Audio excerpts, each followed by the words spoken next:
Okay, so I'll make a start. Hello, everybody.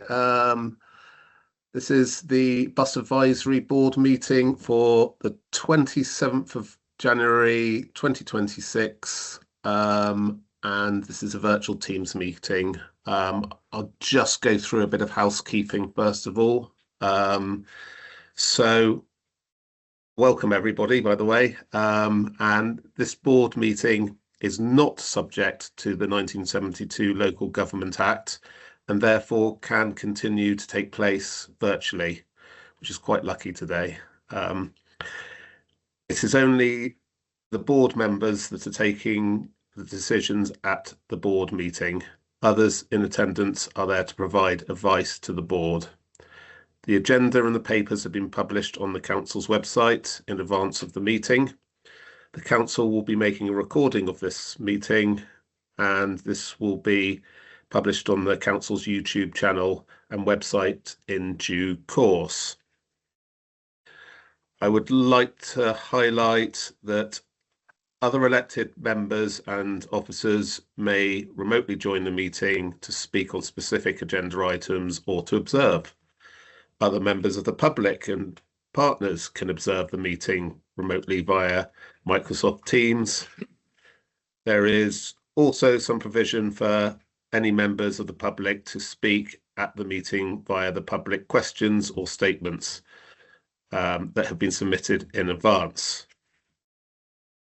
Further highlight the following. I'm going to highlight the following. Please use the meeting chat function only for purposes of the meeting, primarily to indicate whether you, to the chair whether you wish to speak. Speak only at the chair's invitation after raising your hand virtually. Please say your name before speaking. Please note it's important to turn off microphones and cameras when not speaking. So I'm going to go straight to apologies of absence. And Claire, do you have any apologies?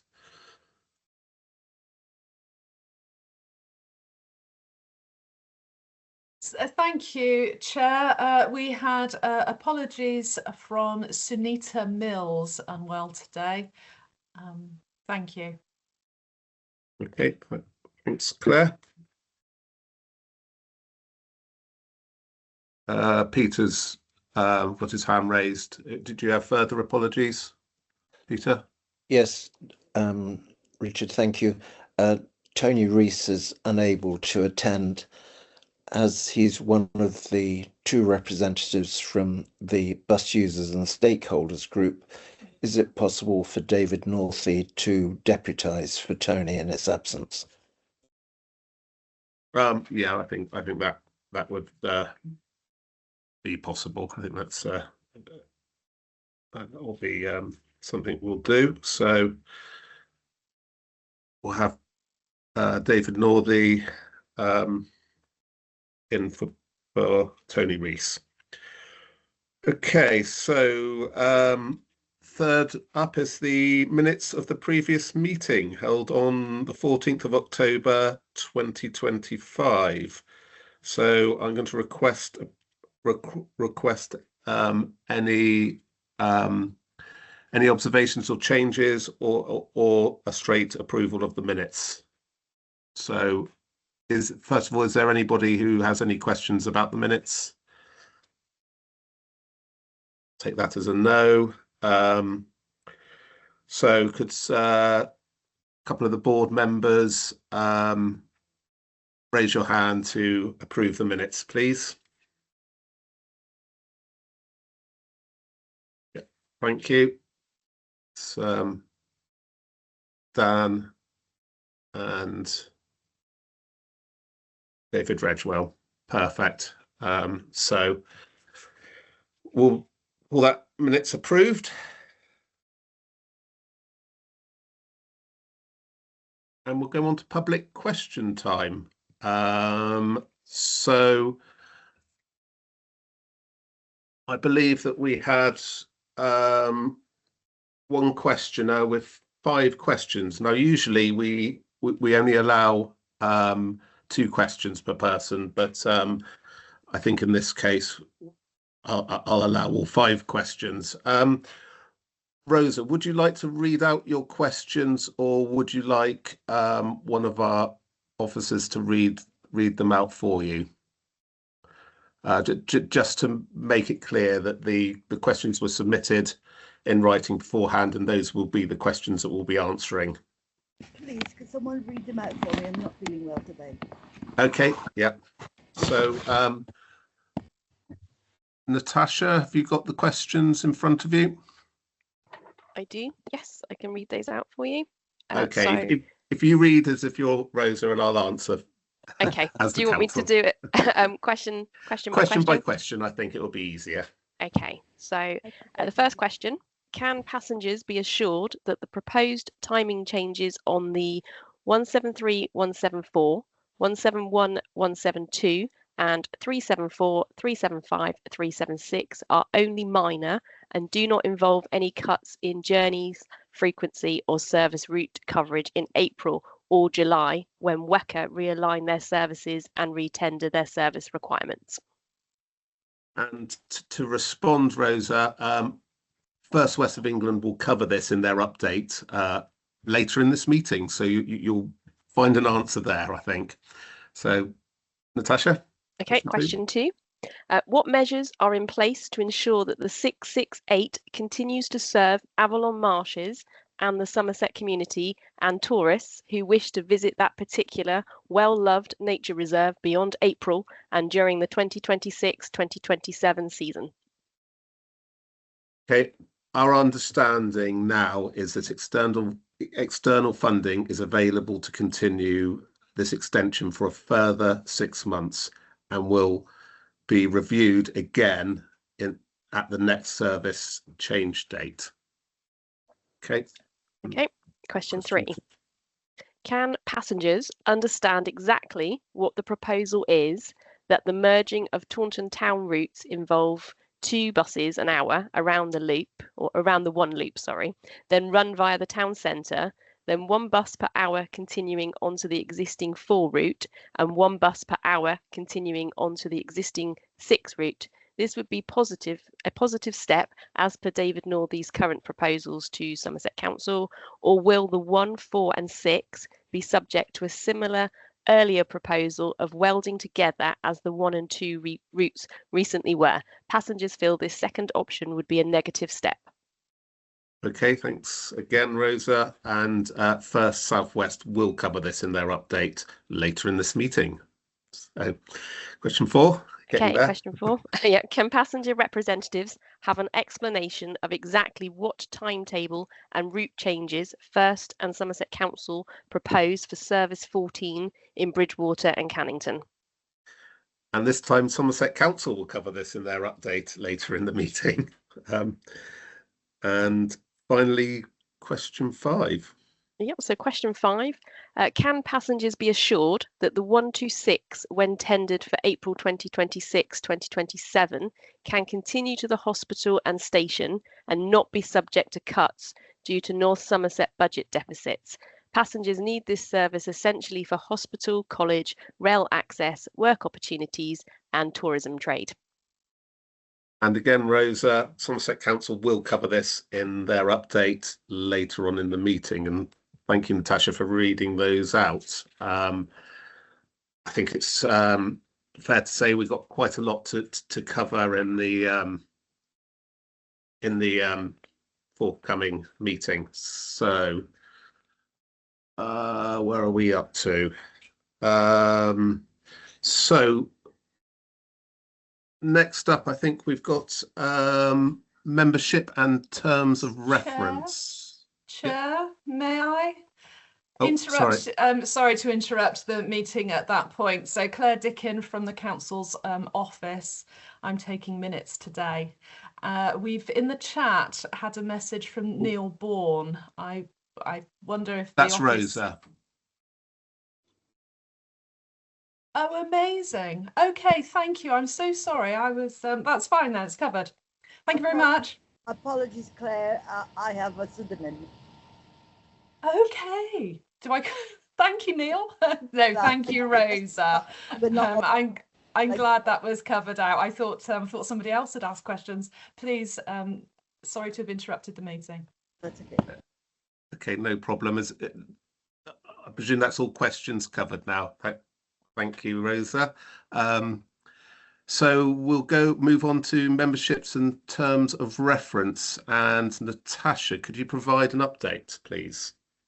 Yes, I can. And apologies, I should have introduced myself doing the questions. Natasha Bates, Service Manager for Transport Planning within Somerset Council. So in terms of membership, the update really is that Riddler's coaches are no longer operating public services in the EP area, and as such, they are no longer a member of the board.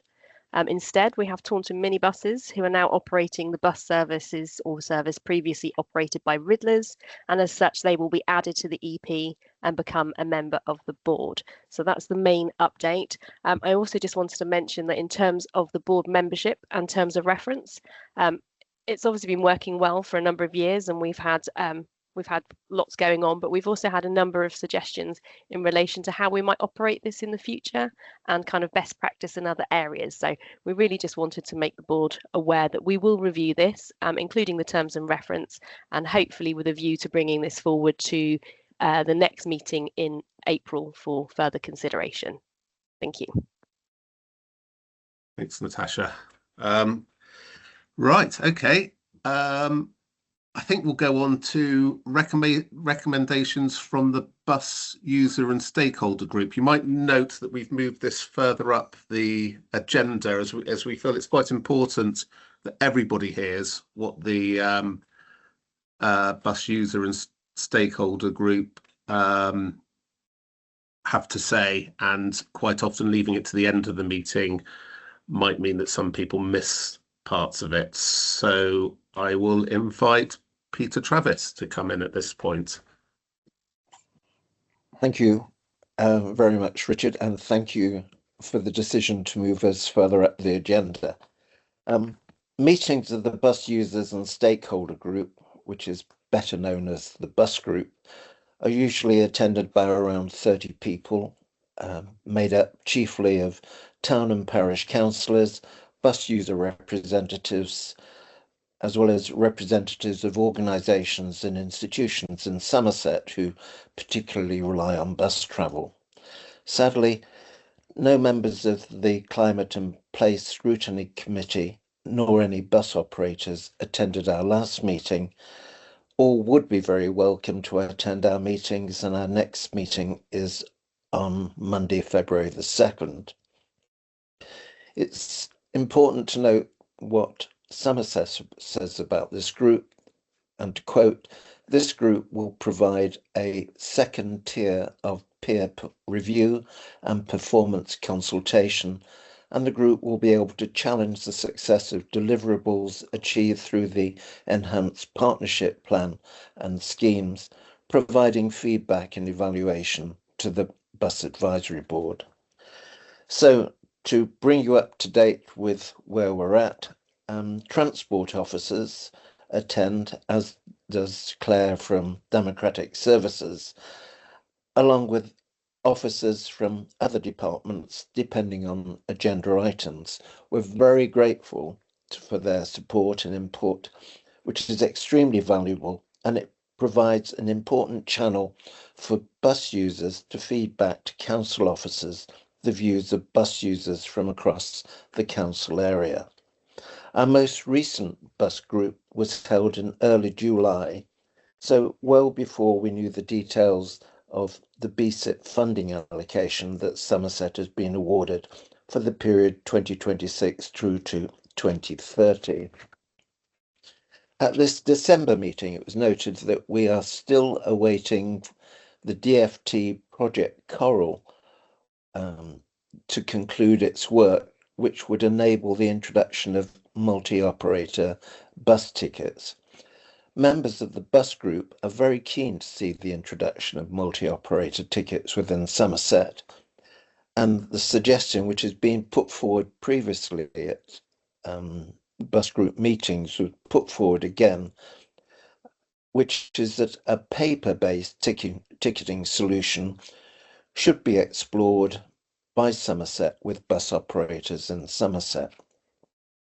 At our previous meeting, it had been proposed at the bus group to align Somerset timetable change dates with those of WECA.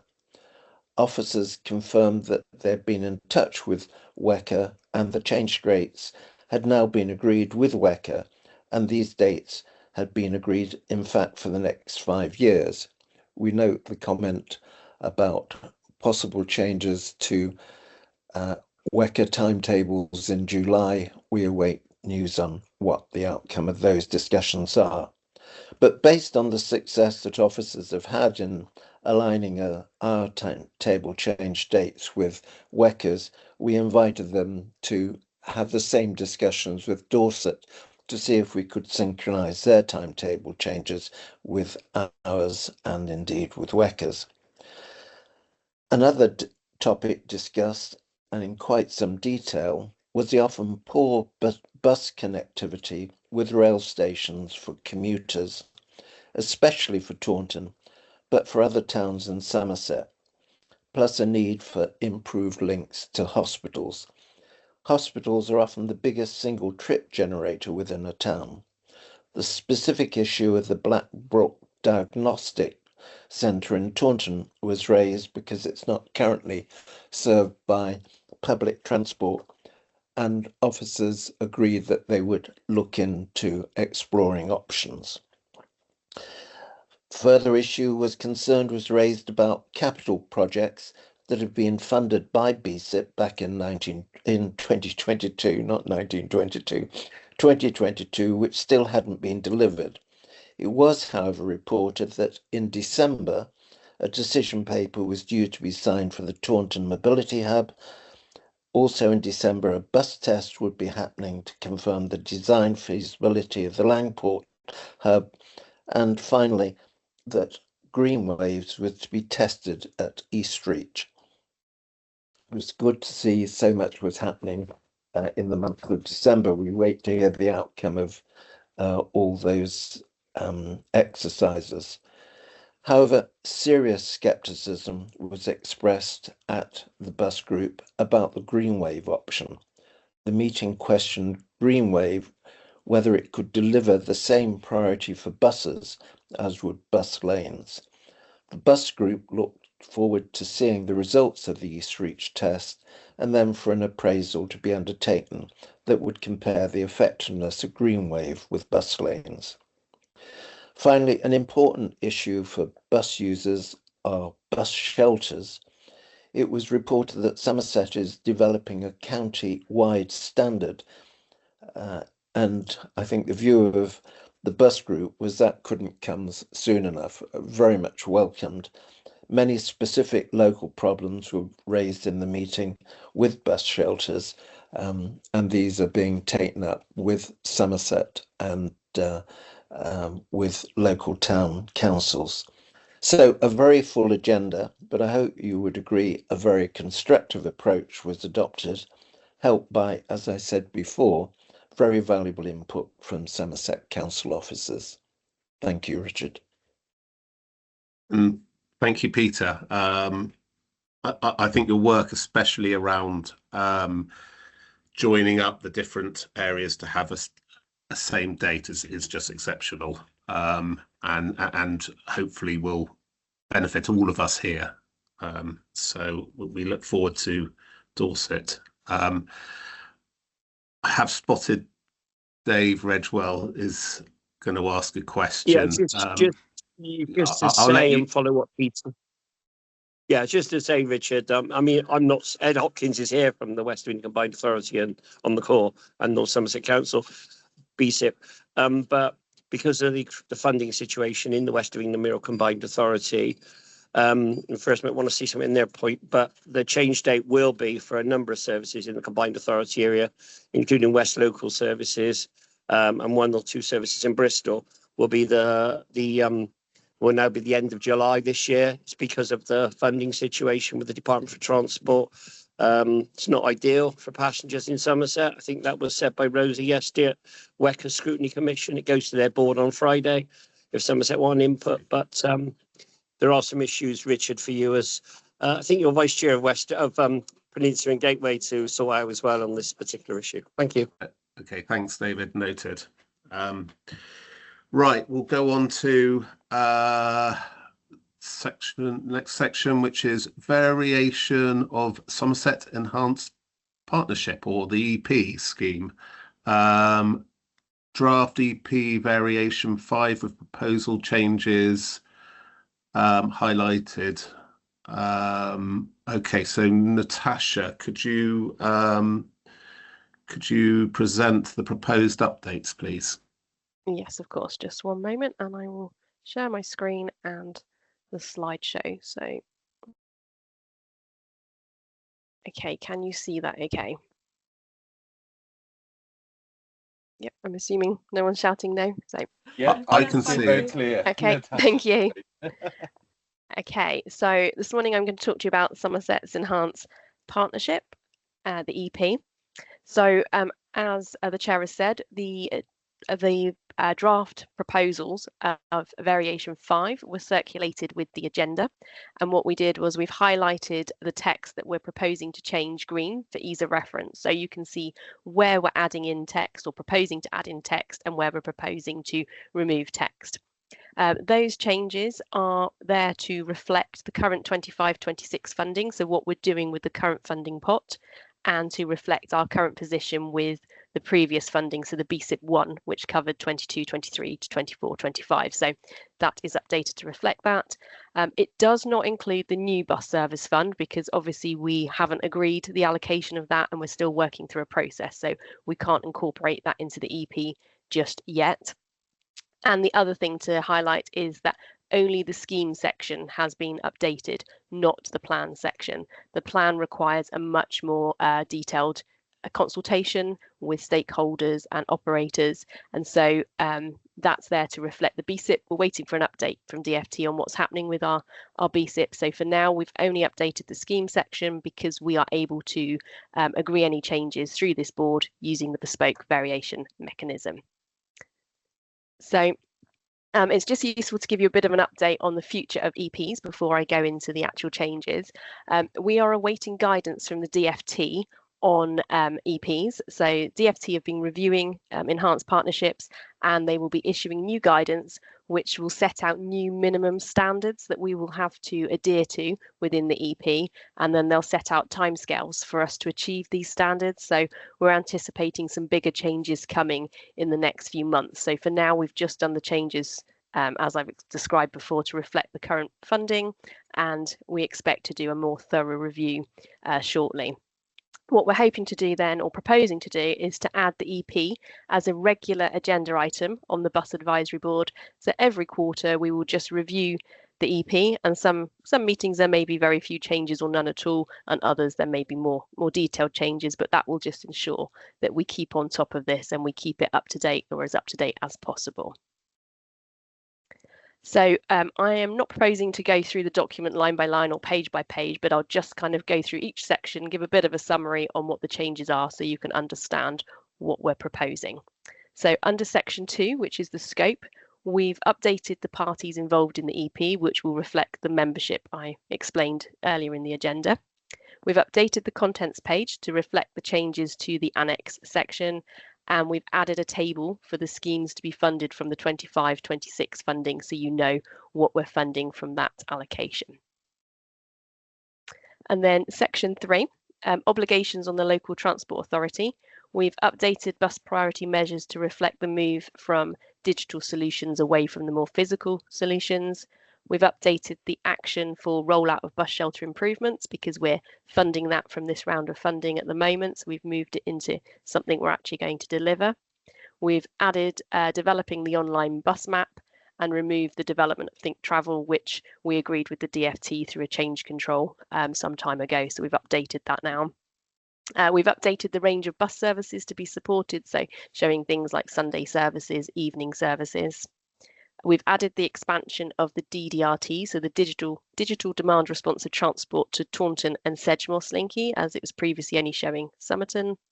We've removed the Taunton fare cap scheme because the trial we had has ended, so that's no longer relevant. And we've updated the transport hub section to reflect the current position. Moving on to section 4, so obligations on the local bus operators. We've updated the process in relation to timetable change dates. So we've incorporated the new process where we publish the pro formas with the agendas in advance of the meeting. We've removed the Taunton fare cap scheme again because of the trial ending, and we've updated the rural transport hub to reflect that this is now in Langport. And then section 5, governance arrangements, no proposed changes. Section 6, the voluntary schemes, again, taking out that Taunton fare cap scheme. And section 7, engagement with public and stakeholders. We've updated this to reflect our obligation to now engage with the Transport Focus Survey. So it's the Your Bus Journey. DFT are requiring that all local authorities engage in the Transport Focus Survey rather than doing our own versions. So that's reflected in that update. And then just moving on to the annex section, so BSIP targets. For now, we've just made minor tweaks. We are expecting a new outcome framework as part of the new funding, so we will wait for that to be issued and for guidance to come out on that before we update all of our targets. The Annex B governance flowchart, we've just added in the Planning and Transport Subcommittee, which is a subcommittee of the executive and is also another route for us to take decisions through where appropriate. So we've added that in. Annex C, which is a list of all the bus services in the EP area. We've updated that to reflect the position as of January 26. And then Annex D, BSIP funded schemes. Again, we've just updated it to reflect the 25-26 allocation. Annex E, facilities subject to securing additional funding. We've removed the bus stop improvement programme from that section because it's no longer subject to securing funding. We've allocated funding, so we've moved it into the main body of the EP. And Annex F, measures subject to securing additional funding, and no proposed changes to that annex. And then Annex G, Taunton Town Fair Zone boundary, again removed because of the trial ending. Annex H, the Somerset Bus Passenger Charter has now become Annex G, and Annex I, the Somerset Taunton Town Ticket Reimbursement Agreement, again removed because of the fair trial ending, and the same with Annex J. So then that means Annex K becomes Annex H, and the agreements section at the end for parties subject to the EP, again, we've updated that to reflect the changes to the parties involved. So that is a very quick run through of the proposed changes. In just a moment, I'll hand you back over to the chair for an opportunity for feedback, but the next stages from there will be, we'll ask the chair to invite operators subject to the EP to approve the proposed changes, and providing operators agree, we will approve those changes, update a version and send it around for electronic sign off by operators. We'll then update a version to be published on our council webpage, and finally we'll wait for the DFT guidance on EPs before we do the next round of updates. So that covers that. So thank you, and happy to take any questions. Thank you, Natasha. An awful lot to digest there, I think. Yes. It's fair to say. But it's good to see that Peter's straight onto the questions. So, Peter.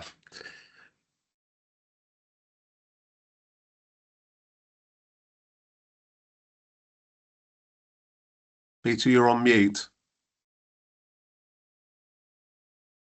Sorry. Thank you. And thank you, Natasha, for a very lucid explanation of a lot of detailed changes. Picking up on what I just said, my biggest single concern is the adoption of what's called green waves as the universal solution to bus priority measures in Somerset back in 2022, when the BSIP award was given. That was for the introduction of bus lanes in both Taunton and Bridgewater. And a lot of work was done at that time, including contributions from ourselves on those bus lanes. Obviously, bus lanes are difficult. They meet with opposition from other road users, but their track record for establishing bus priority and a very visible method of bus priority is evident from across the country. I think my concern is not that we don't experiment with a digital solution, it's that the CP is saying that digital solution is now Somerset's solution for all bus priority. I know from having talked to bus operators, they much prefer bus lanes, and therefore, and certainly our bus group has expressed concerns about the loss of bus lanes in Somerset's planning. So I would like to invite further investigation and also a report on the experiment, which is, I believe, has taken place in December on bus lanes in one part of Taunton. So that's my concern, and I think others may well share it as well. Okay, thank you, Peter. Noted, I think would be the best way of putting it. I don't think at this stage we have the data available. I'll go back to Natasha just to check on that. But when we do have data, of course, we will be sharing it. Sorry, I don't have the answer to that. I don't know if Mark, he's put his hand up. Mark's dealing with that area, so he may be able to add more. Yeah, thank you, Chair. Mark Stanistreet, BSIP Project Manager. I'm working with the internal team who are working on the delivery of this, and yeah, the data interfaces between different data feeds is proving quite challenging, but we are getting closer to a position where we can test. Thank you, Mark. Okay, so I think I've got Dave Redgewell has got another question. Yeah, so I'm very pleased, Natasha, we've gone into delivery stage of the bus shelters, Mark. Do we have some designs that the bus forum can have a look at from yourself, so we can see what is being proposed? Because obviously, Richard, a rural shelter might be very different to an urban shelter in Taunton. I do support Peter's view on bus lanes in the urban areas, particularly Bridgewater and Taunton. If we need to look at how successful they can or cannot be, we can look at Bath or Weston-super-Mare just up the road to have a look and see, or Exeter, in fact, as to what we can do with bus lanes, especially as we're taking urban growth. And Natasha, I hope we're not going to wait for ministers, because that could be next year. Okay, thanks, David. Sorry, I was going to say, just finish by saying that could be next year before we get the guidance on access to hospitals, schools, education, food shopping, etc. Can we just, that is the way the government wants to go. It's in the Act, Richard, and we just need to perhaps make sure when we're talking to the operators that we are make sure our hospitals, as was pointed out by Rosa very successfully yesterday, in Bath and Bristol, our regional hospitals are well served by buses, particularly from the Mendip and Sedgemoor region and Weston-super-Mare. Thanks. Thanks, David. Any response to that, Natasha? Or yeah, so just to come back, and Mark may want to add to this, but in terms of the bus shelters, we are working with WSP at the moment on the design kind of principles and guidance. So we are hoping to have something in the next few weeks in terms of kind of the design of each bus shelter or the types of bus shelters. We will be liaising with the bus partnership or the bus user group, and we'll do that through Peter Travis to get some feedback on the designs before we start rolling that out. And we have also made sure that we are taking into account accessibility needs as well as part of that design. So I don't know, Mark, if you wanted to add any more to that. No, just to add that work's going on, and we're due a review at the end of this week of a technical note that WSP provided. Okay, thank you for that, Mark. It's good to hear. I know I've been pushing you guys to really get these bus shelters done and get them, because it's important that we get them out there. Yes. But yeah, getting the right design, of course, is vitally important too. So I will move on to David. David, you've got a question. Okay, thanks, Richard.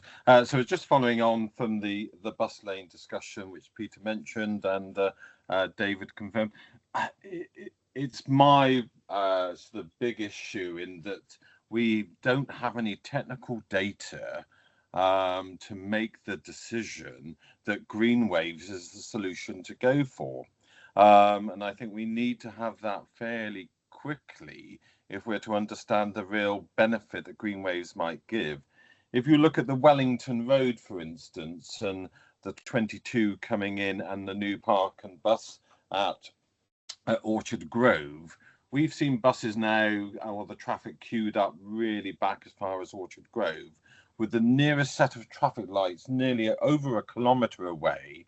And I think I can't see how in any way that the green waves will be able to affect the traffic flow because of the distance away that the bus might be, because it was proposed that we would have a bus lane from the Orchard Grove area down towards Musgrave Park Hospital, and that would alleviate one of the biggest traffic concerns in Taunton. So without having the data, how can we make a decision that actually bus lanes are not the practical solution and that we jump to a digital or technological solution when, even if I look at it with my tinted glasses, I'm thinking, well, it might help, but I can't see how it can. And I know, Mark, we've discussed and we would like to make sure that we're involved in looking at that technical data, because if it doesn't prove to work, then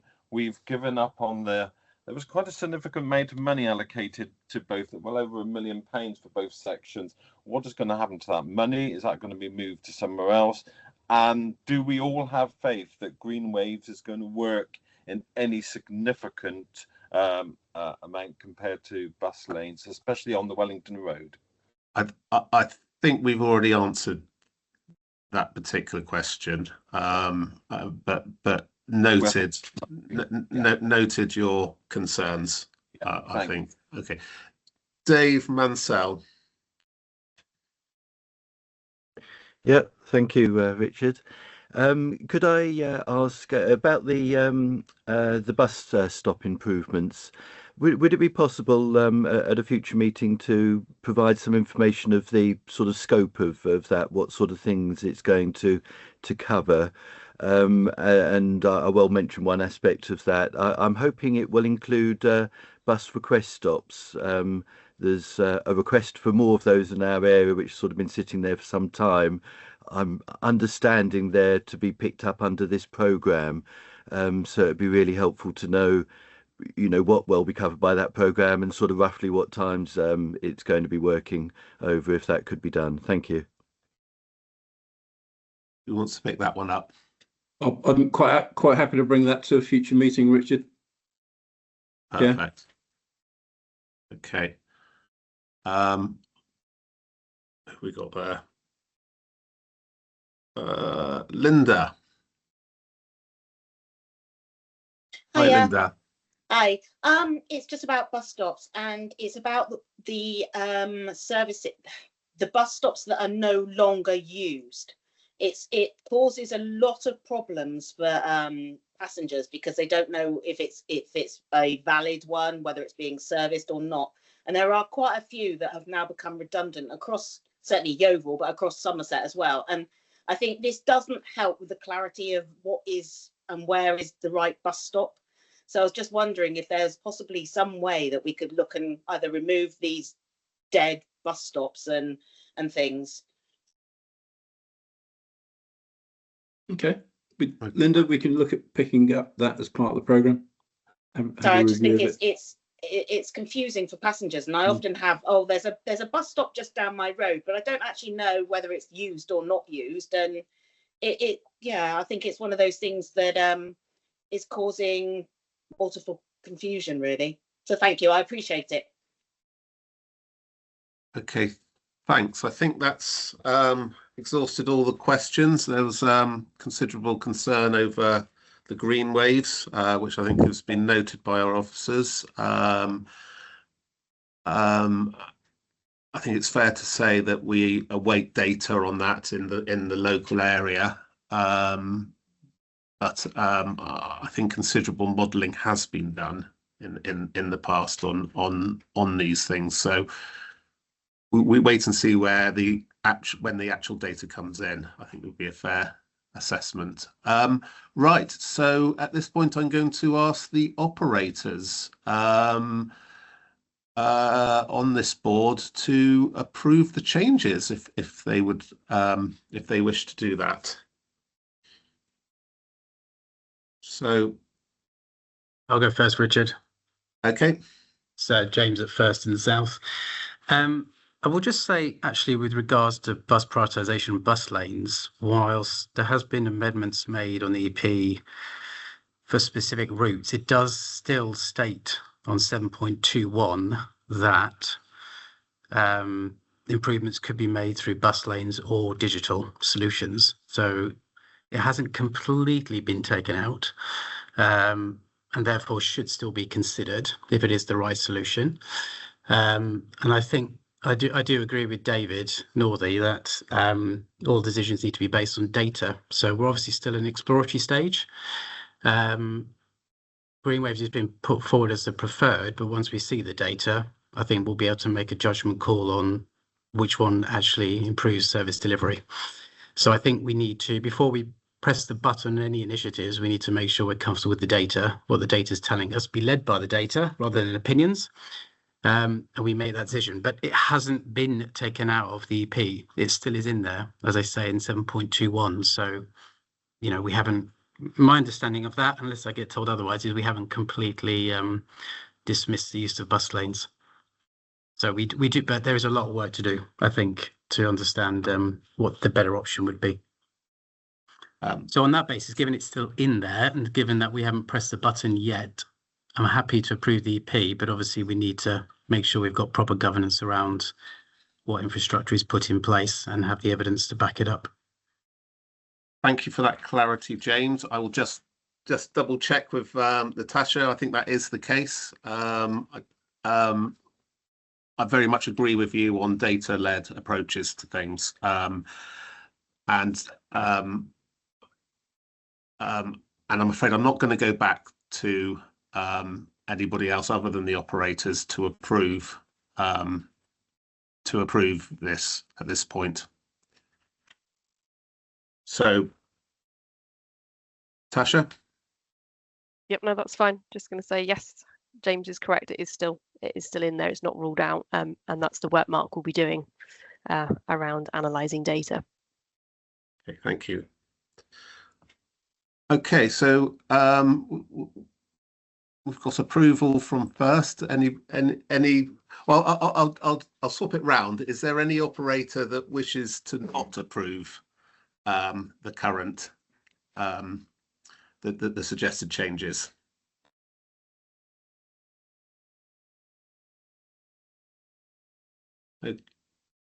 Okay, I'm not seeing anybody suggest otherwise, so I think we'll call that approved. So thank you for that, Natasha.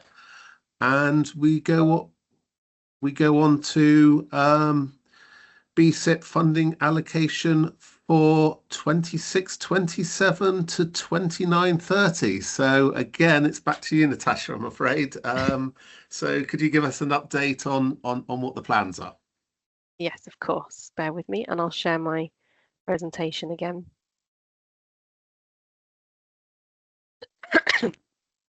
Right, hopefully that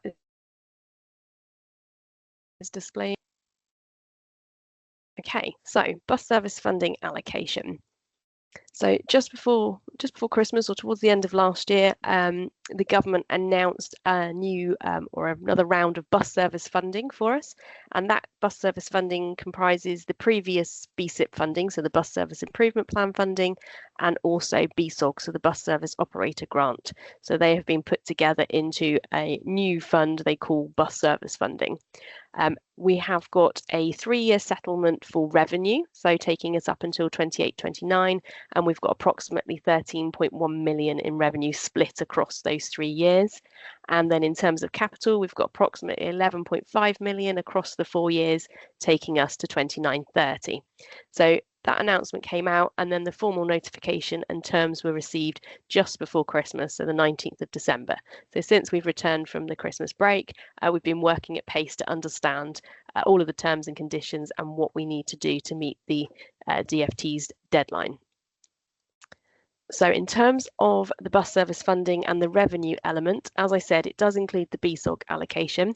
It also includes an allocation to participate in the Transport Focus annual bus survey, and as I said in the EP bit, that is now compulsory for us. So DFT have awarded us funding to participate in that, and that allocation also includes what we would have previously had as capacity and capability. It would have been a separate allocation before, and it's now all part of the one fund.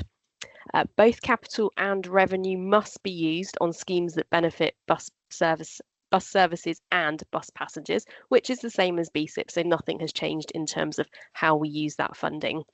One important factor just to mention is that the funding allocation does not account for CPI, so we've got the same allocation across the 3 years. There's no increase, so we need to be mindful of that and factor that in when we're allocating the funding. So for example, if we're supporting services that will then attract CPI in the future, we need to make sure we account for that in how we allocate that funding. So just an important point to note. Local transport authorities have also, alongside the bus service fund, been allocated an integrated transport fund pot, which encompasses a number of funding streams that we were receiving previously. So that includes the highways maintenance, which is capital, active travel, which is revenue and capital, the local electric vehicle infrastructure, so LEVI capability funding, which is revenue, and a local transport grant, which is revenue and capital. So we were receiving all of this previously, but they've now put it under one fund called the Integrated Transport Fund. And the reason I mention that is because local transport authorities are now required to submit a local transport delivery plan by the 20th of March this year. Now that delivery plan, previously we would just had to do one for BSIP, but now the delivery plan has to cover both the bus service fund and the Integrated Transport Fund. So there's a lot of work to be done by the 20th of March to work out a detailed plan for the 26-27 funding across those streams, and also an outline plan for the funding up until 29-30. Then once that's submitted on the 20th of March, we then have to start working on a more detailed local transport delivery plan for the full funding period required by the 18th of September. So a lot of work to do in relatively short timescales. And also in terms of kind of updates and new requirements, I've touched on some of these before in the EP, but it's just worth noting that there will be a new integrated national transport strategy coming soon from government, looking at how we better integrate different modes of transport. They are providing some updated local transport plan guidance, again coming soon. Across all the funding streams, we've now got enhanced accessibility responsibilities that we are working through. In particular, around the Bus Services Act 25, we've got new responsibilities and guidance coming on or in relation to socially necessary journeys, network accessibility plans, and also the EP minimum standards. So there's a lot more stuff coming through as we go through this year. What we do know is that a local transport delivery plan needs to be consistent with our local transport plan and the new integrated national transport strategy once that's released. So what we will be doing is updating the plan on an annual basis and republishing it as we get new guidance coming through. And also we will have a new outcomes framework and a new way of reporting. There'll be a new online reporting system. And again, we're waiting for some more detail and guidance on that. I think DFT are hoping that by combining all of this into one reporting, it will make things more simplified for us, but they have acknowledged that it is it is a new process, and so they will be working through, and there may be changes that we need to adapt to as we work through it.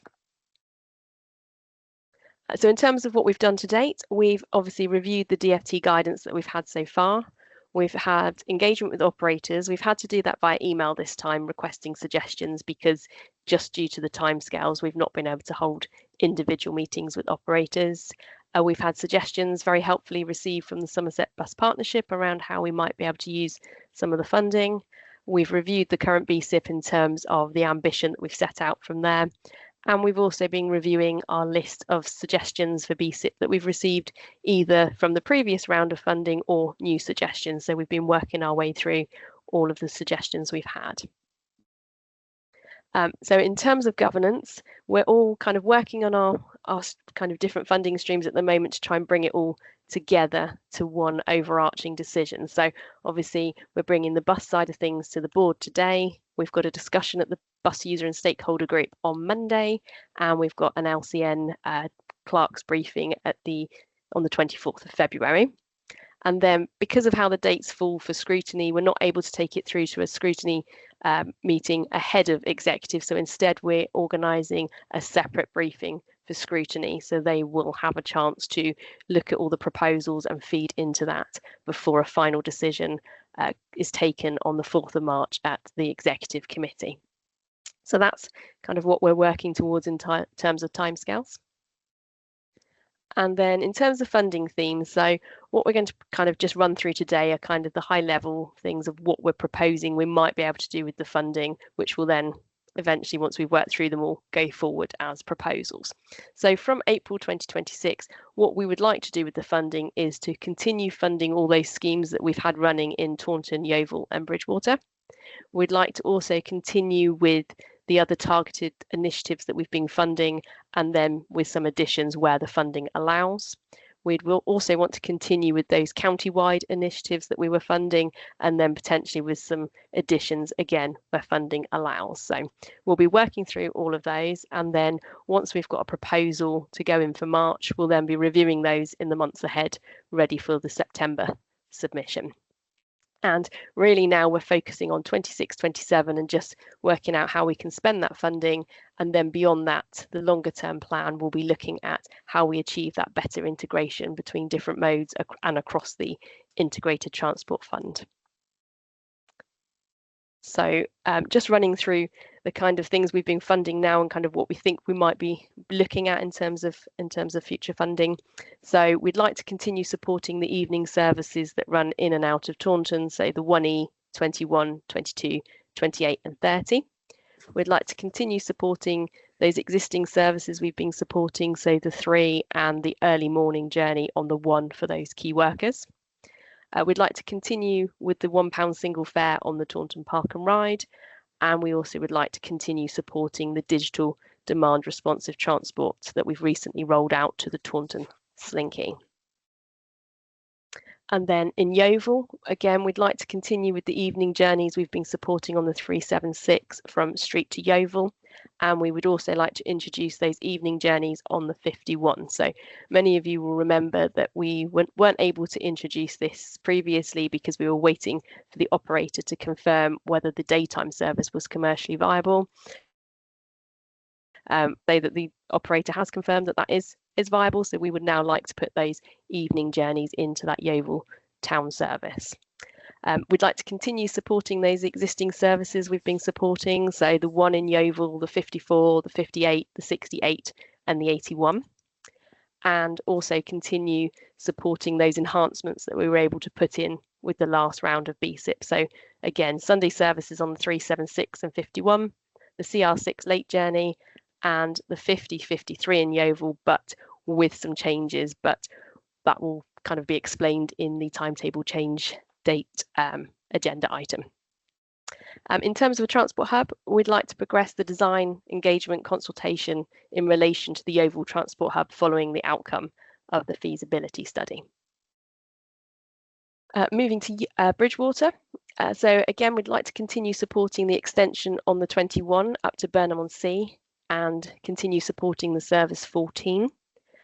Continue supporting the B1 daytime frequency and Sunday service, and also the digital demand responsive transport on the Sedgemoor Slinky. And then in terms of a transport hub, we'd like to progress design and engagement consultation in relation to the Bridgewater Transport Hub following the outcome of the feasibility study. And then moving on to kind of the targeted initiatives we had previously and some other thoughts. So again, we'd like to continue supporting those services we have previously been supporting. So the 25, the 30 in Frome, the 126 and the D2 evening services or journeys. We'd like to continue to support service improvements introduced with BSIP on 26 and 27. We'd like to look at our options for rolling out digital DRT to other areas of the county. I think it's important to note that we would do that as a kind of staggered programme. There's a lot of work involved with each one, and we need to make sure we dedicate the time to do those efficiently and effectively. So we would stagger that rollout, and that would include new vehicles for those services as well. We are looking at exploring options for better integration between bus and rail services, including service enhancements and also hubs, to see what we can do to better improve that. We'll explore options for other service improvements to key destinations, so employment, health services where we can. We'd also like to explore options for another electric vehicle, so where we're about to electrify the 30 in Frome, looking at what we might be able to do in another area with another electric vehicle, and also progress the design and engagement consultation in relation to the Wells Transport Hub following the outcome of the feasibility study. And then finally, moving on to the kind of county-wide schemes. In terms of passenger information, we want to continue marketing, promoting the schemes. Obviously, we'll need to do some monitoring and evaluation, and we've got the transport focus bus survey we need to fund as well. We want to explore options for the rollout of RTI, which will include the ongoing management. That will be at hubs and key interchanges, and I think we mention this each time to say we're not proposing to roll RTI out to every bus stop in the county. It will be those hubs and key interchanges that we're targeting. In terms of ticketing and fares, we need to look at engagement in Project Coral and preparation for the future rollout. So the DFT or the Project Coral that DFT are funding is getting to the stage of awarding a contract, and now local authorities need to start thinking ahead to the future and how we make sure we are Project Coral ready. So we will be looking at funding that stream so that we can make sure we are ready for that rollout. In terms of accessibility, I mentioned that we have new requirements around a bus network accessibility assessment. So guidance will come out on that, but we will need to conduct a bus network accessibility assessment. We'll need to develop a plan and a rollout of the requirements. And DFT have been clear that we need to make sure we allocate funding within the plan to be able to do that work stream. In terms of waiting facilities, as we've talked about the stop design and improvement programme, so we're doing that piece of work around the bus shelter kind of principles and guidelines, and then we'll be rolling out that bus shelter replacement programme where appropriate across the county. In terms of bus priority measures, I know we've had a conversation about that, so we've kept it on here so that we keep it as a work stream, but we need to make sure that the existing programme can commence and is working before we do any wider rollout. But like I say, we've got it on here as a work stream, so it's not lost. And then finally, in terms of capacity, we need some officer support to provide capacity to deliver the schemes, and that's both existing and additional support. You've obviously seen Mark earlier in the agenda, and Mark is our BSIP programme manager. Mark has done a fantastic job with the capital scheme so far, but there is only one of him and he is really stretched, so we do need to make sure we've got some capacity to be able to support him and help him to roll out some more of those capital schemes. So that is a very quick run through of kind of what we're proposing in terms of the funding, and I'll hand back to the chair to facilitate any questions. Thank you, Natasha. I think first of all, I'm going to note the extremely tight timescale that we're having to work to, and the pressure that you and your fellow officers have been on to get this in place firstly for this board meeting, but actually for the government to explain where we're going forward. And I did see a lot of hand claps and thumbs up as various schemes were mentioned. I'm fully aware that not every scheme that has been suggested to us is on that, but I think it's fair to say that the funding will only go so far, and I hope that the schemes that we have suggested and we've been working with, obviously the bus partnership and our operators, and everybody else to get the best selection of options. But I will throw it open. I know that David Redwell is first there. And thanks, Richard. So a couple of points, Natasha. Obviously, you mentioned the Minister's Integrated Transport White Paper and Strategy. Mhm. Part of what I'm hearing from Peter Hendy, and we've heard this mentioned, and Richard may be close to this as well, he is pushing very hard to make sure we have an integrated strategy in South West England. So you mentioned 3 bus routes there that actually working, one with North Somerset and Wecker, which is 126. You mentioned 376 if it's a standalone service. It's not. It's a Bristol to Yeovil service, and you're back on the back of a Wecker service.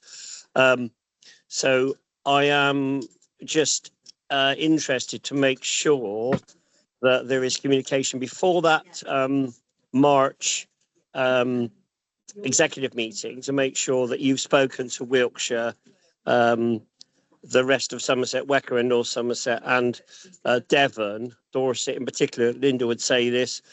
Another service is, of course, a Dorset service down to Bripple. So we've actually got a joined up BSIP arrangement. At least we all seem to be talking to each other by the DFT. I know they've made a big thing about that compared with the North. Not my view, Richard. I think we do, but Peter's saying it, and I think we need to be seen to be doing. Make sure we are. And of course, Rosa would say that Wells is right on the edge of the North Somerset, Wecker, the rest of Somerset bus operation. So I think just a bit of joined upness. And then it's a pity they don't turn up, Richard. I don't know, it's because Megabus is now defunct, so to speak, and it's all Stagecoach Southwest, but they don't seem to be on the call. And then we've got the important links using the Falcon bus that goes, which we're spending money on, the A38 to be welcome with North Somerset and Wecker for that service. But there's the Falcon, and we need to look at bus stops and improvements. And I think Somerset Bus Partnership and the user groups have said over and over again about the stop at the garage in Taunton for Flixbus and the Falcon's probably not fit for purpose. So we do need to look at these more long distance bus stroke coach services. And it's not just linking to rail, it's also linking to Barry's and National Express and Flix in terms of integration, as I think you'll see in the Minister's, the Secretary of State's white paper when she launches it. But please don't let Western Gateway, Richard, and Peninsula vanish, because that's the only game in town. We don't have any mirror authorities. Just a point for Richard. Thanks. Thanks, David. And integration is very much, the word of the day, I think. We've been working really hard on that integration, across our schemes. But I think noted about Peninsula Transport and I know that the team speak to all our surrounding authorities. We are in constant conversation with them. Perhaps we need to sort of signpost the fact that we are doing this a bit more. So noted. And of course, I'm often bending the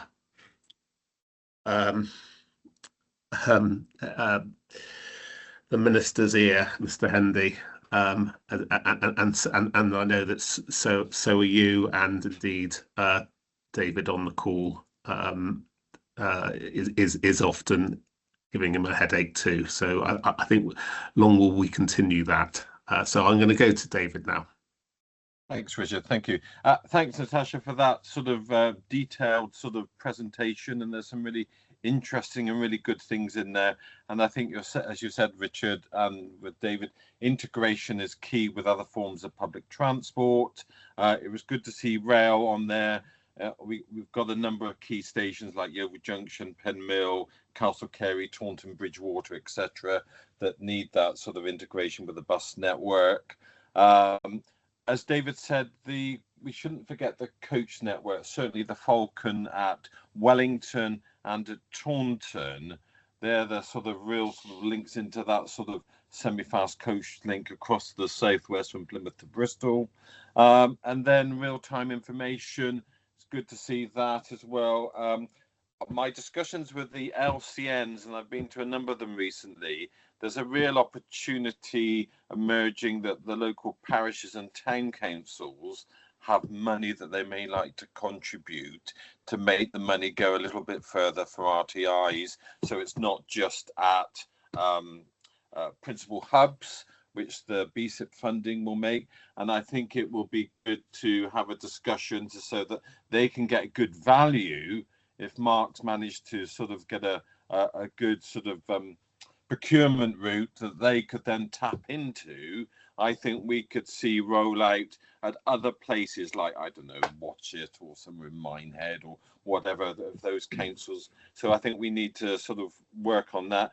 And I endorse the need for extra resource because Mark's been doing a fantastic job. But yes, and I'm raised that at another meeting with Sunita, that actually it's the team that you in delivery, if we're going to deliver all these fantastic projects we've got with all the money that we've got, then the resources need to be there as well. So I commend that to happen as quick as possible. Hey, Thank you. Thanks, David. And yes, I'm fully aware of Mark's workload, and this is why we've put that into. But I'd like to just suggest that saying all this money is a bit of an overstatement.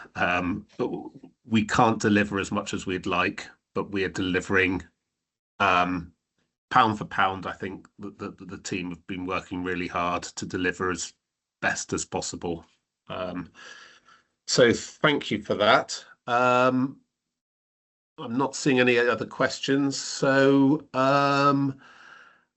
at this point, perhaps it might be an idea if we take a 5-minute comfort break. I suggest we come back at, shall we say, 12 minutes past 11, if everybody's happy to do that. Okay. Thank you very much, everybody. We'll be back very shortly.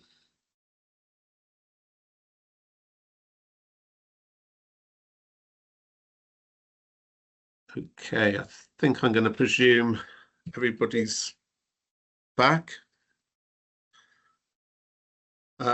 So we now move on to everybody's favourite part, the proposed, the changes proposed for the 5th of April 2026. And I believe the updates were circulated with the agenda. So I'm going to invite the operators to present their proposals, which was circulated with the agenda. Now, I often forget South West Coaches. So is there anybody from South West Coaches on the call? And I'll go straight to you first, if that's okay. Yeah, morning, Richard. How are you?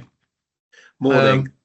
I'm not going to very forget much. you this time. I like that. Thank you I very much. apologise that I That's all right. I Don't worry about sometimes bypassed you in the past. That's okay. We don't have too much. We're currently, as the previous agenda point suggested, we are looking alongside Somerset and Yeovil Bus Partnership, change to 50-53. That currently is still in sort of negotiation and discussion. So we're in the situation whereby I can't give you any updates other than we're looking at the change with Somerset and Yeovil Bus User Group to make that a better service for Yeovil, to try and cover the areas of Yeovil that are currently not served and seeing the best use of the BSIP money for it. Fantastic. I think as you're working with everybody involved, I don't think that really needed much feedback from that, unless anybody's got a particular comment. But I think that's pretty much covered. And yeah, we look forward to an enhanced program there. Thank you. That's it from us.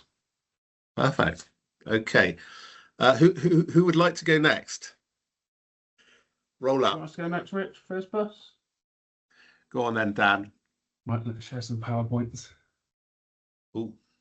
Oh, I'm getting very fancy. Right, hopefully that's up. So. Yep, I can see your thing there. So crack on. There you go. Right, so Taunton Town, we're no longer proposing to interwork it all. So we've just done punctuality on the 1, the 4, and the 6, and the 7.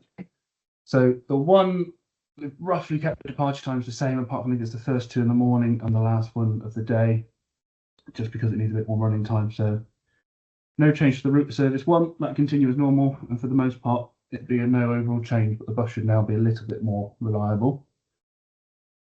On the 4 and 6, we've done the same, but unfortunately it needs a bit longer to go on the loop. So the frequency daytime goes up to 66 minutes. So there'll be a bit more of a wait for each bus, but the idea is the bus will turn up when we say it will, and it won't always be 10 minutes or so late. The 7 is probably one of the best ones out of this. So we've rejigged the running time, but hasn't really affected the departures. So it'll still be every 45 minutes. It should just be a bit more reliable. Overall, not really a big change for anyone. 14 and 126. So these are currently up for tender. So we can't really say much on these until these are confirmed. 25A, we've made a slight change to the first journey in the morning up to Bridgewater College.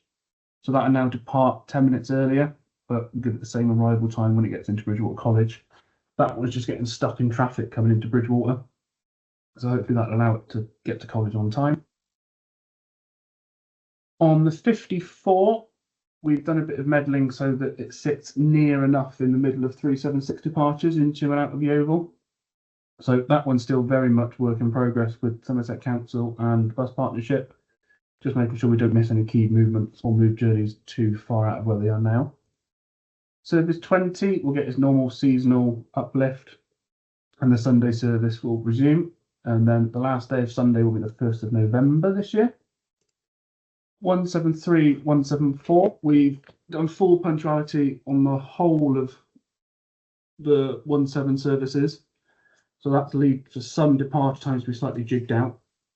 So this service will move entirely to Wells Depot, which means the first 2 departures from Bath will now start from Stratton-on-the-Foss on a Saturday on the 174. So the journeys out of Bath will run as a 171 instead. And then on 174s, coming out of Wells, the last bus will now be 1707 on a weekday rather than 6:30.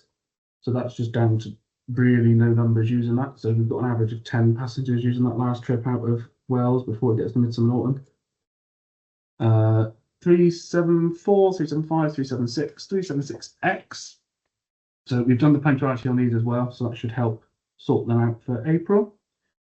So all of these services move to Wells Depot. So the bus that Buses Somerset currently operates will come out of West of England.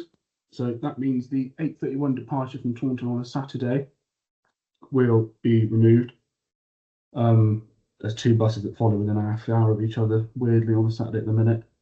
And then Monday to Friday, the 374 that goes up to Street will not go back down to Taunton afterwards. So that 10:05 arrival won't come in. I think the one thing to note on everything on the 17s and the 37s is that the 172 decision still hasn't been made yet. So there may be some minor tweaking to do once we hear if the 172 gets enhanced frequency or not from WECA. So unfortunately, we haven't been able to give a final timetable on these, but we've done the best we can until we know more from the Combined Authority on that one. And that is our brief overview of what's changing from us. Okay. I think I know that there's certainly work to be done in regard to the 54, and that you're working with Somerset Council and the bus partnership and Linda in particular on that. I'm intrigued by the more Mendipy services that you just showed us at the end, and how that will impact users of those services. I appreciate, like you say, that some of the details are not there yet, and there's still tweaking to be done. But I'm going to bring in firstly David. Yeah, just on the presentation, Dan, it mentions the 25A, and it says Bridgewater College. Now, those buses don't go to Bridgewater College. Should that be Richard Hewish or Somerset College in that bit of that presentation? Give me 1 second. Have a look at it. Where's Dalberton? And at the moment, the existing bus doesn't go to Richard Hewish College either, does it? It goes to Somerset College. Yeah, I think you're right. Yeah, I think it is Richard Hewish. Sorry. Can you have a look at that and just amend and correct that so it's whether it's yeah, that's fine. Yeah, too many colleges. Yeah, thanks, Dan.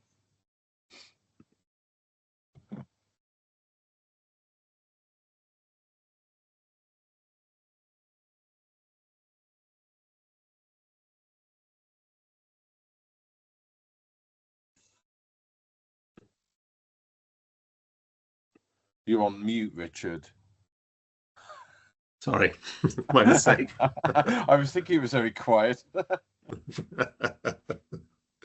Okay, thanks for that, David, and straight on to the other David, I think. So, Richard, this may be one for you. Ed's on the call, but I think there needs to be a discussion between, is it Natasha or is it one of the other members of the team, with Pam Twerton and Phil Wright at WECA and North Somerset, to make sure we are looking at what's happening at a Wales depot and the Mendip residents. Some of these services are enhancements, as Dan says, with the mayor. She's going through her budget. She's obviously talking to Baines and North Somerset. North Somerset's about to join WECA. Out for consultation on that. But the issue, I think this needs a political meeting or a least officer meeting. So we go through this network, which doesn't see a boundary in the middle of the Mendip Hills. And just to make sure that what happens, as Rosa said very, very powerfully yesterday at the Scrutiny Commission, I'm sure she'll be saying the same at the board on Friday, WECA, North Somerset, that we need to make sure this boundary doesn't exist. So I think this needs a piece of work with First Group, with Dan and George Burton, and the two authorities, or three authorities, North Somerset being part of WECA in all but name. So I think that's a piece of work there. The only other thing I want, and I am concerned about some of those routes towards Bath, coming in from Bath to Wells, and what they do, and starting at Stratton and the Foss, and whether that's really serving the residents that rely on going to Bath for work, for college, for university, for the hospital services. And equally, many residents have to go in at Bristol and the 126 we need to know. I'm also going to raise the issue, and I know Nick's here from First Great Western, which is also at the moment to Christmas, a First Group company, about the West Somerset Railway link. And I hope that is on for discussion for April, because the West Somerset Railway are very keen to have that link back. I've talked with the directors. I don't know, Mike Rigby's on the call, so whether Richard, we're going to have another meeting between ourselves, the West Somerset Railway and First Bus and First Rail, and cross country trains or Riva, to see if we can resolve this. But I want to see if we can get this back on the agenda. And I do know the directors of West Somerset Railway have been in touch with them yesterday. I'm very keen to pursue that that situation. But I do think the WECA situation, Richard, needs yours or Mike's, both of you, personal attention with the mayor. Maybe there needs to be some political meetings of the type that Mike had with Dan in the past. Thanks. Thank you, David. And I think you're probably right. I probably do need to have a meeting with WECA and North Somerset. So yeah, noted. And I'll see when I can have those conversations with them. as soon as possible, I think. I'm just going to bring David Northey back in. Yeah, quickly. Just very quickly, Richard, thank you. The Exmoor Explorer, we've not seen anything about that, and it would be good to have some conversation because we're getting to the season and it should be in the April changes, because otherwise the next changes are not until September and we've missed the season. So some view either from First or from Somerset. Something on the 374, the first arrival in Taunton is a bit problematic, so could we have a look at that, Dan? For workers and students, etc., coming into hospital. And there's no mention of the number 1 Yeovil to Shepton. Any improvements on that, or as presume that's not Dan's, but I think that's, I presume that's not Dan's. I presume it's South West Coaches.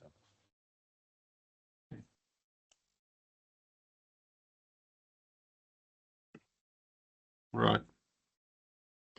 Okay, thank you, David.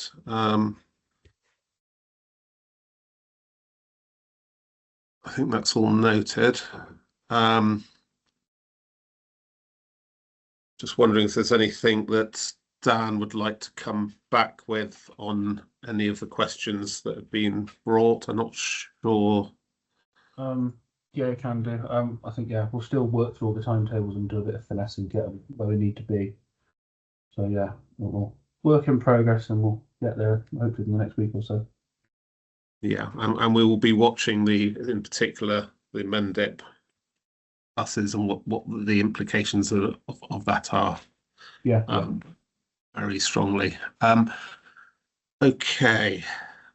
Let's move on then. So is it Rebecca or no, we've had James, haven't we? So, John Perrott. Yes.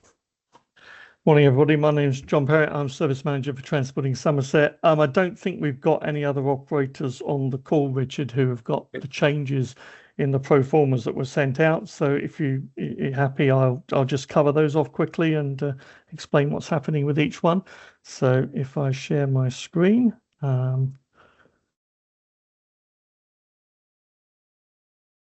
Okay. Assume everybody will be able to see that now.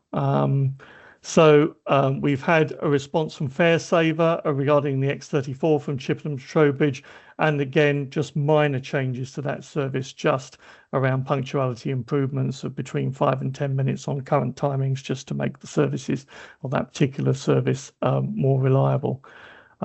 We've gone through the first changes. So unfortunately, Hatch Green are unable to join the meeting this morning, and that's due to a lot of weather problems which are particularly affecting their services in the south of the county. So I'll just pick up on their changes. Again, these are minor changes in the main. They mainly affect a couple of college routes and a couple of other more frequent services. But in these cases, it's minor timing changes to improve punctuality. One of the things we allow Hatch Green to do out of interest is to use Gateway Park and Ride at the junction there, the Nexus junction, just to improve their timekeeping. So we let those buses run through the Gateway site in the morning because they avoid some of the traffic queues at the lights there. So that's what that's about. Effectively, they're going to reroute a couple of those routes, the 10C and the 95, through the Gateway site to help improve the punctuality on those. On 52, which they took over from South West Coaches at a retendering earlier this year, they just want to make a couple of minor timetable changes again to improve journey times between stops within Martock itself. So just very minor stuff there. And on the 97, it is literally a minor change to the 3 o'clock school journey in the afternoon, which interestingly has a bit too much time. So they want to just reduce that slightly and make that avoid buses having to sit and wait time at stops. On council funded services, and we've touched on the 5053 already. Just to add a little bit more detail on that. So we are looking at making a change to 5053, which will change the way the service runs. We're going to remove West Coker Road from the current route because that's already served by 2 other bus services. And we're going to focus on the loop that encompasses Lysander Road and Preston Road in particular, and serving the surgery in Preston Grove. And we're looking at how to do that, and then to link that service with part of the 68 on the other side of town. So we will actually reinstate some cross-town journeys that used to be possible a few years ago, and we're going to reinstate some of those links again. But also part of that is to remove that area around Highfield Road and Rosebery Avenue currently provided by the 68, to make the 68 focus more on the link between the town, the two railway stations, and Barwick and Stowford. So the idea is to try to make sure that we get better timekeeping on the 68 so we can meet those train times better. One piece of really good news is that we've been able to rejig some of the other services we provide to take out a school journey morning and afternoon that we were providing on the 81 from the bus that does the 68, which will now mean that at the moment we run extra journeys on the 68 during school holidays. We'll now be able to run those journeys year round. So we'll have a full timetable running during the day. We're also going to add a couple of extra journeys on at the end of the day, just to go into the early evening to provide some more links to the Yeovil Junction station in particular, to provide more of a commuter journey to come back. So the last bus will be a bit later now, and we're just trying to finalise both those timetables, both the 53 and the 68 at the moment, to incorporate those changes, which should see an improvement for passengers on both services overall. We covered the 5161 earlier. That tender is out at the moment, so there will be an evening service on the 5161, and the tender is due back, I think, in the next week or so. So we'll have some announcements on that soon. And finally, there was an issue around the diversion on certain journeys on the 668 into Avalon Marshes. That diversion was funded externally, and there was some concern over that, but we have had, and I think Natasha touched on this earlier, we have had confirmation now that that funding will continue at least for the next 6 months. So if we have to revisit again, it'll be in September, but there are no changes planned now for 668 for the summer period. So that's just a roundup of the other changes. Thank you. Okay, thanks, John. Suppose we can ask some questions. I am fully aware you probably can't fully answer Hatch Green's questions, but if anybody's got any questions to John. Nicholas.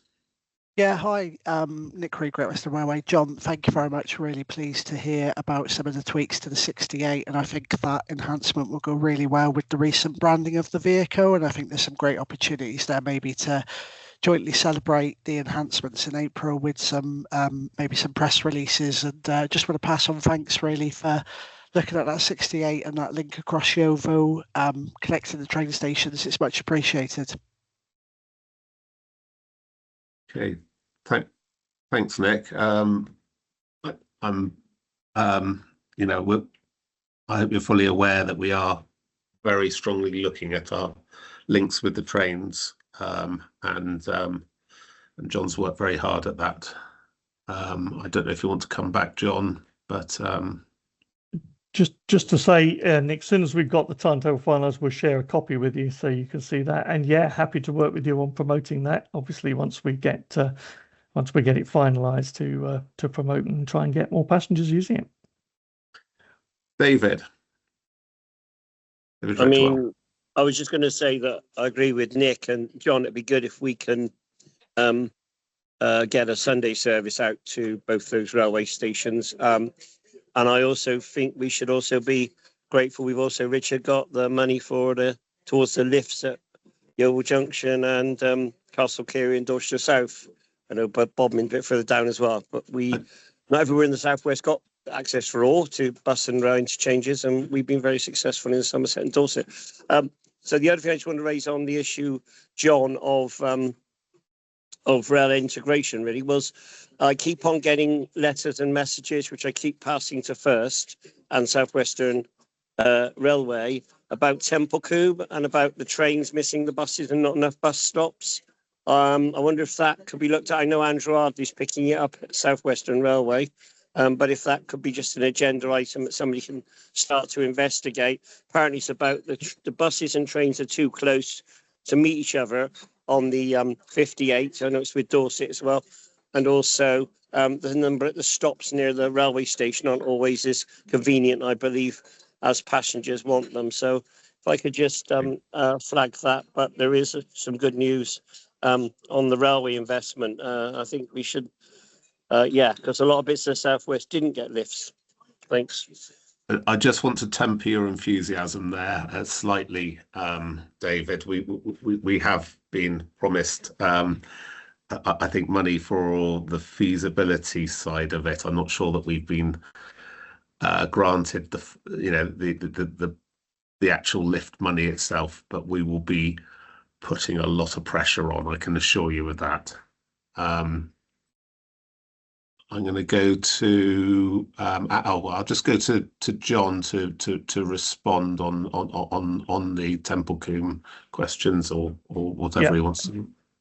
Just on 58, I've got a meeting with Dan later in the week. We'll have a look at 58 and see if there's anything that can be done on that one to improve that link. Okay, thanks. And I will bring in Linda.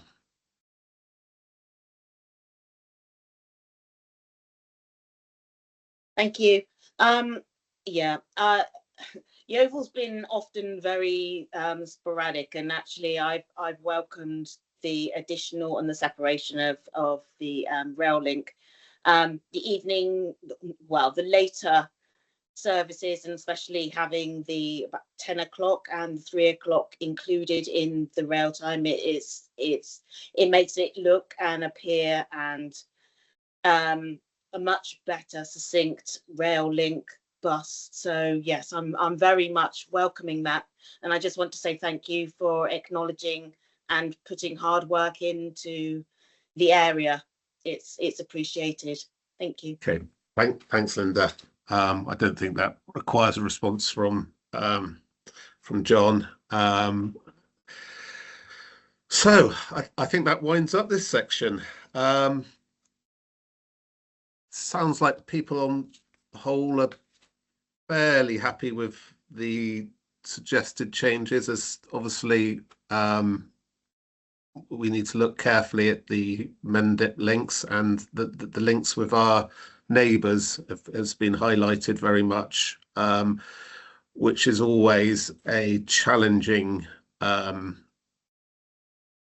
challenging position with integrating our neighbours into what we would like to see here and what they would like to see, but I think that's all positive. Okay, so we'll just move on to section 6, which is updates from operators on the government £3 fare or any other relevant updates. So does any of the operators have an update? Okay, Stuart. Stuart Bailey from South. So I don't have any updates on the £3 fare cap. However, passenger numbers are looking strong over the last few months in comparison to last year, particularly around areas such as the 22 with the Orchard Grove housing estate, which is promising to see. We are seeing areas of good punctuality when there's not too many roadworks affecting services, and we're looking forward to working further with the council and John Perrett and the team on the hierarchy of bus priority, which was a project started at the back end of last year. Okay, thank you, Stuart. And I'm guessing that's all the updates. So straight on to any other business. Natasha, any other business? Oh, hang on, I've got Dave. Go on, Dave. Yeah, thanks, Richard. So I'm going to circle it in case you've not got it. You may tell me you've got it. National Express wrote to me just after Christmas and to Gateway and Peninsula, but I'm not sure members have got it. And Natasha will send it, so you can send it round to everybody. talking about their position in southwest England on coach services through Taunton and Somerset and through Exeter and down to Plymouth and across to Dorset, the region really, Gateway and Peninsula. I know we've got a joint coach board now. And it's mixed news really. They're keeping going a lot of routes, but they're also withdrawn the Swanage and the Salisbury London services, which I know people connect into from Yeovil. So I'll circulate that. I mean, we don't want to lose National Express. I know David Nordy and myself are very keen to keep National Express, particularly when they go into North Devon from Taunton. And talking to Mark Stanisford, I just hope we've got that design right for Flixbus and National Express that are using the bus station transport hub. I'm just concerned about those lifts, and we have some come back. He's actually sorted that, and I've spoken to National as well. And then the other one is, and I think it's going very well, Rebecca, to be honest with you, the pull out of First in Cornwall transfer to go ahead. But if perhaps First can explain, Flixbus, I assume, will not be touched by this because Tronian is staying as part of that operation. But there's also the importance of Flix through Taunton. And as I say, John, I wonder if we could persuade Stagecoach to come on this call. They run the park and ride for us in Taunton. Megabus is gone from England, as far as I know. National's taken over a lot of their ticketing arrangements. But the Falcon is a registered bus service between Plymouth and Bristol, and it is our only bus up the A38. It's the only bus to the airports. I know First have taken over the airport flyers recently from Bath to the airport, by the way, for noting, and they're changing all the operations at Keynsham depot in North East Somerset. But I am concerned about those airport links. They are very important from Taunton, Wellington, Cullompton up to and Bridgewater up to the airport. But equally, perhaps we can just understand from First what's happening with Flix when they depart Cornwall. Thanks very much. David, Stuart's just put in the chat that Flixbus will continue to operate as normal. So I think that's good news there. I don't know if Stuart wants to come in and just confirm that. Yeah, so we're currently working up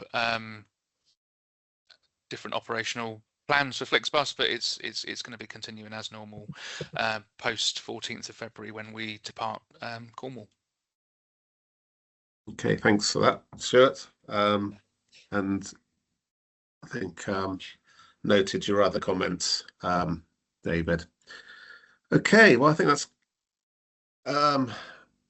come to the end of the meeting. So our next meeting will be on the 28th of April, 2026. I don't have a time for that yet, but I suspect it will be a similar time.